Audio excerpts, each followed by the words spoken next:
Definitely. I think, in South Africa, we're not quite where we would like to be when it comes to mental health or mental illnesses. There's still a huge amount of stigma in our communities.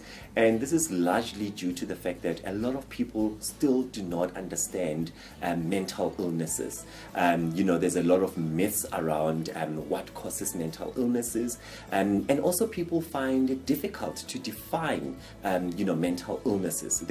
If you look at the African languages, for example, there is not even a single word that describes depression as a type of a mental disorder. So therefore, I think, out of ignorance, and I really qualify this respectfully, that because people aren't aware, people aren't educated about mental illnesses, then they tend to actually stigmatize it. I think it's fear of the unknown.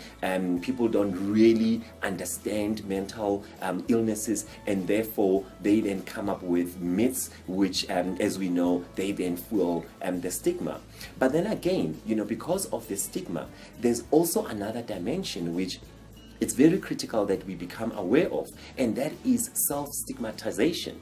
Where people suffering from mental illnesses, they tend to self-stigmatize out of fear of being rejected, out of fear of discrimination, and that really, I think, it's a far worse, severe consequence of stigma when it comes to mental illnesses.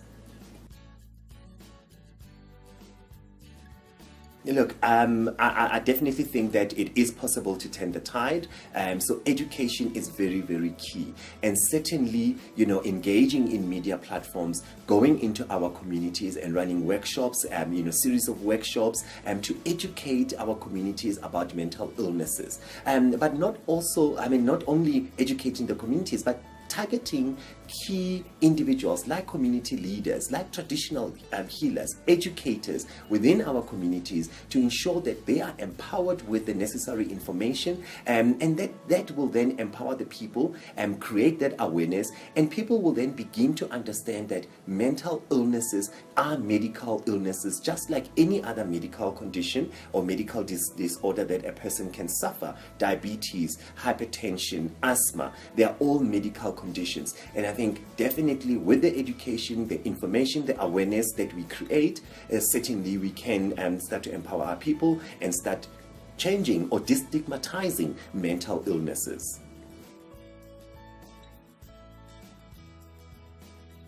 I like this question because, mental illnesses, they do not discriminate. They're not interested about your skin color. They're not interested whether you are male, female. They're not interested with your social, class or standing. So they do not discriminate. So it's a very democratic, set of illnesses. So therefore, they can affect anyone at any given point in time of their life, be it male, female. There is a misperception out there that mental illnesses tend to affect more women than males. Unfortunately, this is largely due to the fact that the statistics that are available, they tend to count more females because largely females are the ones that are coming to present with mental illnesses. With males, we are really brought up to believe that we are tigers and we don't cry, and therefore we can't really show our emotional and psychological distress. But we understand and we do know that males are equally affected by mental illnesses.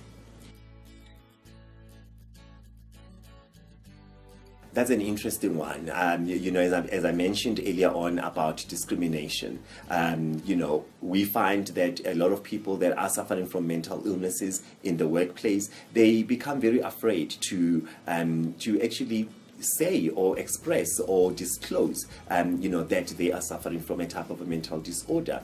Again, the fear there is that they will be discriminated, because you get these words that are thrown around that, oh, so and so, be careful of that person, that one is crazy, that one is this, and these are the kind of words that then actually fuels the stigma, fuels the discrimination. And therefore in the workplace, the last thing you need is to be judged by your fellow colleagues that you are actually weak, that you are not competent because of your mental illness. And therefore we find that a lot of people find it very difficult to come forward in the workplace.